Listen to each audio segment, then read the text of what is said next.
Hello, welcome to the Diana channel. I'm Natalie. Today, we're talking about Spencer. Okay, first off, I was obsessed. I loved it. I am a huge Diana stan, and I thought it was gorgeous.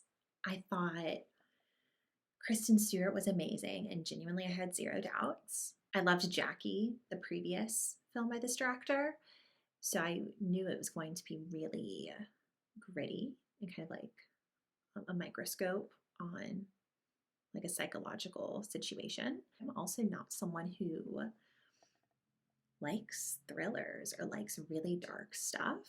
It's not what I go to, but it felt appropriate. There were definitely maybe like 3 or 4 times where I like fully closed my eyes. Overall, I fucking loved it. A plus plus plus plus. My fiance actually got me the movie poster. It's like right over here. So first off, let's talk Kristen Stewart. When she was announced, people had attitudes. People were not impressed.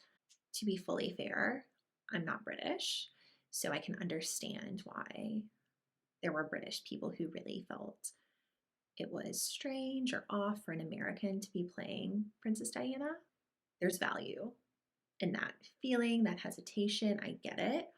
I know that from watching interviews with her, it sounds like she worked with a dialect coach for maybe 4 to 5 months. I thought she did a really nice job. It didn't feel like she was mimicking. It just felt like she was kind of finding that melodic, really soft, really upper crust accent. And oh, I just thought she did such a good job.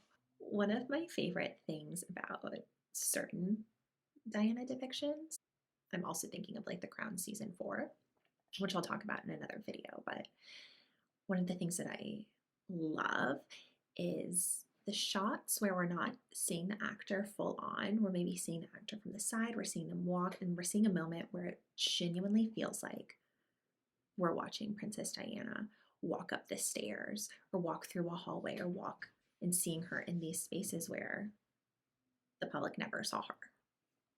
That was just like not allowed, obviously. So it feels really intimate. You know, Kristen Stewart especially, there was just one moment in the movie where she's walking up the steps and she had on like a pencil skirt, she had her pearls, she had her heels, and her little like calves were just so thin, just like such a Diana thing. And she was just walking up from the back. Oh, it just felt so Diana. Okay, I want to talk a little about criticisms that I've seen because art is subjective. Everyone has different expectations and wants different things out of depictions of icons, which I super get. But some of the criticisms, I'm like, y'all, no. First off, so this is like the trigger portion where we're going to talk about the depiction of her bulimia. I've seen a lot of people or heard a lot of people discussing how they felt like there should have been a trigger warning, which, yeah, I like literally just gave one. But, and this is something that comes up a lot. I haven't personally seen trigger warnings on film. I've seen them for certain theater performances. I've seen them on TV shows. I hear them on podcasts. I feel like there are mediums where that happens, but not films that I know of. Let me know. Like, let me know if I'm wrong. But I think that my thing is sure, we don't know how intensely they're going to depict something. And I know that they gave a trigger warning on The Crown for sure. But with this film, I just felt like, okay, this is early 90s Diana. It's before her divorce. I just expect that there's going to be eating disorder content in a Diana depiction. I just expect that. And I don't feel like that's something that like tars her memory or like puts some emphasis that she wouldn't have wanted, because she put emphasis on it. She was really open about her eating disorders, about her self-harm, about her mental health struggles. It was really important to her to get those messages out there. And I feel like, I don't know, the movie could have had a trigger warning. I hear a lot of arguments for and against them. I was working on a theatrical piece before COVID, and there was discussion of suicide at like one point in the show during like a monologue. I remember asking the director, I was like, oh, are we going to put a trigger warning? And she was like, no. She's like, I really don't like trigger warnings. She said she doesn't like them because she feels like then you're like setting the audience up to expect something instead of surprising them, which, you know, IDK. I think it's a really complex issue, but I will say whether or not there was a trigger warning for Spencer, are people really shocked that they depicted it? I feel like I would expect that. I would expect to see her bulimia in some form. I would expect to see her self-harm in some form. That was, oof, I saw it coming and I closed my eyes so quickly. And I was sitting next to my fiance, Brandon, and I like had my eyes closed and I was like looking at him to like watch his reaction. And he literally like, he was watching, but his hand was covering his mouth and he was like shaking as he was watching the hedge clipper. But it was so symbolic, right? It's like right after she's like ripping up open those curtains that they're sewing shut. I mean, the whole movie is just such a metaphor and it's just such a piece of art. And I understand that Diana is a historical figure. You know, she still has family members and children who are around in the world. You know, it's really complicated to say how should we share her legacy, like what's helpful, what's not helpful. Like I said, I'm definitely going to talk about Crown season 4 and then the other seasons next year. I want to talk about the Diana CNN series. I actually just finished it last night. I want to talk about that as well. But I just personally didn't have a problem with it. And it seems like a lot of people really were upset by it. They were upset by her being portrayed as like unhinged almost. And again, I get it. I know that that was a big thing when Charles's camp was trying to, you know, denigrate her name and drag her through the mud. That's kind of what they would say, like, oh, she has borderline personality disorder. That's why she's doing this. Like, they were trying to blame every wrong thing in their marriage on what she was going through, you know, chicken versus the egg kind of situation. They're just trying to pass the buck. And I understand that, but I don't know. I mean, it's also just one weekend in her life. You know, I think that if they were trying to do a biopic and the entire film of her entire life, they were portraying her in that light, I could understand the criticism a little more. But I feel like it's 3 days. It's somewhere where she talked about she hated going. She's at the very, very end. Like, this is meant to represent right before she decides to leave her marriage. So I think that it's possible that that was not a good weekend for her. I think, and of course, it's not a real weekend, right? It's a fable of a tragedy. Like, they made that really, really clear. It's an artistic rendering trying to get into telling a psychological story of her. For sure, like, the Anne Boleyn of it all brings it to another level. But again, it's a metaphor, right? Again, it's trying to tell us something else about the story. Speaking of Anne Boleyn, I understood where they were going with that, and apparently Diana was quoted as saying, like, kind of relating to Anne Boleyn because, you know, Anne Boleyn's husband, you know, chopped her head off so he could, you know, marry the woman he was cheating on her with and change the church or like what the fuck ever. I did, really quick, I loved how they showed the Camilla of it all. I thought it was so well done, where they're just like outside of the church and she's standing with her sons and then she just sees Camilla across the courtyard. Like, I think she's talking with Charles or she's kind of near Charles. She's looking at him. But it's kind of like we see all three of them and they just share this glance of just like, yeah, this is what's going on and this sucks. And your presence is here no matter what. Like, whether I like it or not, you're here and you're a part of this. Oh, I just thought it was so good because they really didn't hammer in on it that hard. They just made it known, and it was just like one of the many things impacting her. And I thought that was smart. I thought that was well done. And I thought that the actress, that was really good casting for Camilla too. The casting was just amazing. It was probably, it might have been my favorite Prince Charles. I'm obsessed with Josh O'Connor. Like, I'm super, super glad that he won the Emmy. But oh, even though he didn't have that many lines, the actor in Spencer playing Prince Charles, I just thought he had the look right, he had the voice right, he had like the tortured overwhelm, indecision right. And Charles is a complicated person, and I feel like Spencer actually made him appropriately complicated. You know, at the end of the movie, he tells the boys to go off with her, right? He doesn't stand in the way of that. And I think that while he obviously was and is super flawed, like all of us, I did like seeing that side of him because I feel like I've read a lot of books on the situation. And I feel like that's something I have understood from a lot of them. I'll read things from pro Charles people, pro Diana people. I try to like have a well rounded thing, even though I'm like firmly pro Diana. But I think that it sounds like kind of the thing is like, you know, Charles was just kind of tortured. He didn't have an appropriate backbone in that situation. He was really kind of encouraged to make this huge decision. It just worked for none of them. What Diana needed, he could not give her. What Charles needed, it sounds like she couldn't give him. Though I will say, I don't personally believe that things ever ended with Camilla. I know that that's like the party lines that their affair didn't like restart until 1986. They were just friends before. But the thing is they still had a relationship before that. So even if they were just friends, there was still attraction. I'm sure there was still emotional cheating. And I wouldn't be shocked if there wasn't more than that. For sure. Like, ugh, ugh, dude.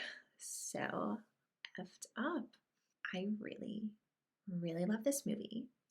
I think that if you are fascinated with Diana and all of her complexity, that you'll really enjoy it. I know a lot of us are encouraged to view her kind of as a saint, and no one's a saint, and everyone's complicated and flawed. And I think that it's okay to portray people in their brokenness. Of course, yeah, everyone knows she had an amazing sense of humor. She was super fun. She was super funny. She had all these great friends, but that's just not what this movie was about. This movie was about 3 days in the place that she hated going, Balmoral in Scotland, where it was freaking cold and everyone's just like shooting and doing outdoor stuff, which she wasn't interested in. She felt uncomfortable. She felt like everyone was staring at her and giving her a hard time about her eating disorder, which just made it worse. It's a really specific moment in time. And I think that it's a completely valid piece of art. It was stunning. The music, the sound editing was, oh my gosh, like still gives me chills, just beyond precise. And I loved it. And again, I'm a total Diana stan. Like, I don't get any enjoyment out of people pigeonholing her as someone just experiencing this high level of psychosis. I also feel like that's not what this movie was showing. Like, she was definitely having breaking points, and there's a lot of like metaphorical, like hallucinations and things that were going on. She was also super woo woo, wasn't she? Like, she loved astrology, she worked with psychics. I mean, I don't know. I could see her like feeling like she's like communing with Anne Boleyn on some level. That might be a super hot take. But yeah, I just thought it was fabulous. And I want Kristen Stewart to win an Oscar.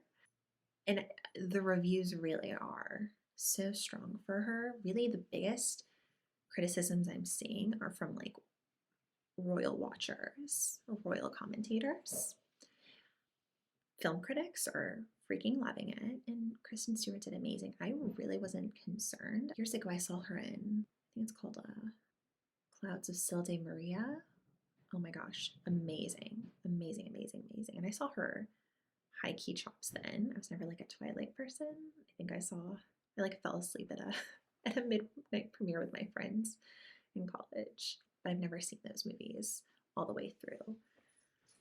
But yeah, I saw her in that, and then she was in Runaway. She played Joan Jett. I mean, I just think she's so freaking talented, and I think she definitely will get an Oscar nomination, if nothing else. I think she freaking deserves it.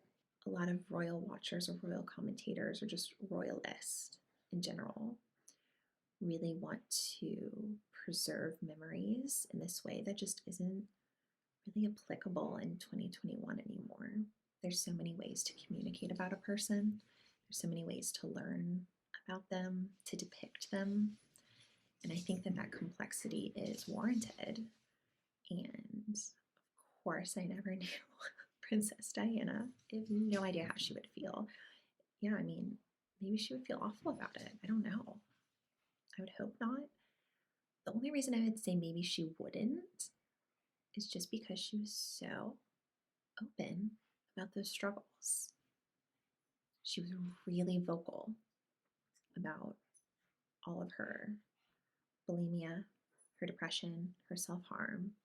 It was really important for her to get that story out, as seen with like Andrew Morton's biography, with the secret tapes, as seen with her Panorama interview. I mean, she really, it feels like she had like a chokehold, and she was silenced, not silent, until she wasn't. And obviously her life is a tragedy, and I've definitely like gone through the rabbit hole of conspiracy theories with her death, but it just seems like a total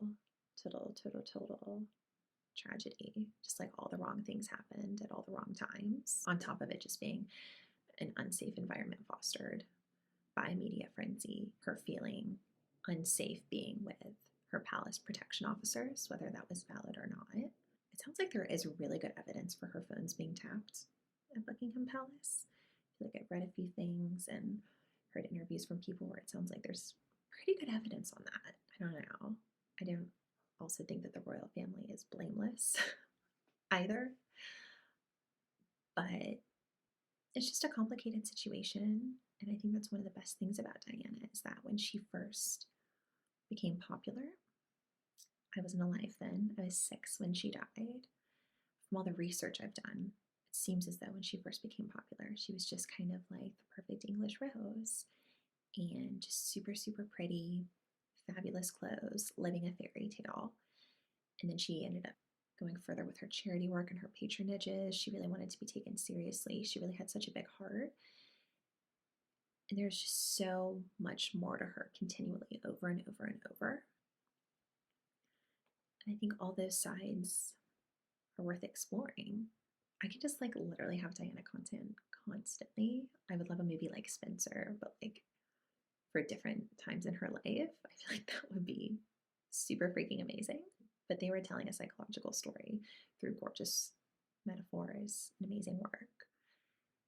And I really felt entranced, especially, of course, the dance sequence.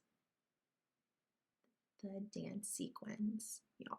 I don't know how many of y'all have read the interview where they explain that at the end of each shooting day, it was like almost every single shooting day, Kristen Stewart would be tired AF. The director, Pablo, would be like, hey, pick out any of the dresses from your costumes. It was like a castle in Germany. They would find a certain area, put on music, some like fun 80s, 90s music that Diana was known to love, and then they would just encourage Kristen to just dance. And Pablo said something about how one of the best pieces of advice he learned was you can get the best work from an actor when they're tired, which like that could definitely go like a problematic route in certain ways. But I feel like this, like, yeah, just taking like 30 minutes an hour at the end of the day to just get this like raw emotion after you've been like living in Diana's world and headspace all day. God, it was just so cathartic. And I'm sure it was cathartic every day to do that at the end of the day. And then the way that the sequencing was pulled together and where they placed it in the movie, it was just absolutely stunning. It just really felt like her spirit, you know what I mean? Dancing and twirling amidst the rubble, amidst a war zone. Because it does seem like it was a psychological war zone, at least for her. At least for her. And I think that, you know, it seems like it's that way for other people as well. Should I do a Harry and Meghan video? Oh my gosh, I would love to rewatch the Oprah interview. Do a video on that. You know, it's like months old now. I was so glad I got to watch that live, by the way. Historical. I was losing my mind. Like, and it was like right when the commercial breaks would happen, they would have like a little preview for what was next. And each time the preview was just bigger and bigger. I just know what was it? It was like the first 10 minutes. She was like, Kate made me cry. And I was like, oh my God. Tea. I love the tea. I can't help it. Of course, the parenting portion was amazing. It was really hard to watch the scene where she's like hiding in the bathroom and William's trying to get her to go down to the kitchen or to the dining room for the Christmas feast. It sounds like some version of that probably did happen. I feel like I've read a lot of accounts where people who were close with Diana spoke about how she really leaned on William in a way that wasn't totally just like mother-son, like very like friend level leaning on.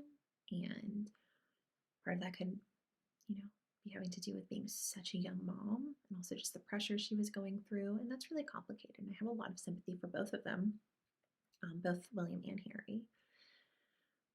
But yeah, no one is perfect. And I feel like some of these royal commentators want Diana to only be portrayed as perfect and only be portrayed in her very, very, very best light.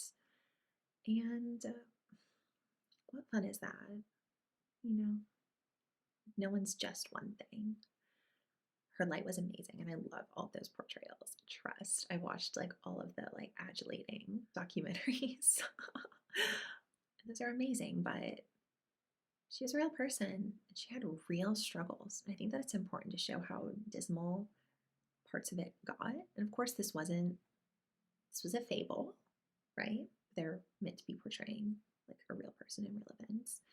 And I think that it's important to see how dismal and dark and lonely and cold it might have been, because a lot of people still view the royal family as this like can do no wrong, or they just give them all of the benefit of the doubt. And I don't know, people with like that much power probably don't deserve all the benefit of the doubt, especially when things are coming out about like Charles doing these sketchy things, the Queen not, I don't know, something environmental. She's like, doesn't have to like be environmental, something like that. And like all their like race statistics came out where like their staffing is just like all white people, especially in the higher echelons. It's just like it's a really flawed institution, clearly. And I'm really, really pro any art portraying how flawed and fucked up the royal family is, because I'm not looking forward to King Charles, if you know what I mean. I'm also still feeling some type of way. I'm going to do a separate video on the Panorama interview. I'm really feeling some type of way about William fully saying the Panorama interview should never be seen again.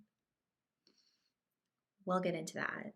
Stay tuned for that. I'm going to do that. We're going to go over the Diana CNN series, which was really interesting. There were a couple like factual errors, especially in the first episode where I was like, she was 20 when she got married, not 19, but whatever.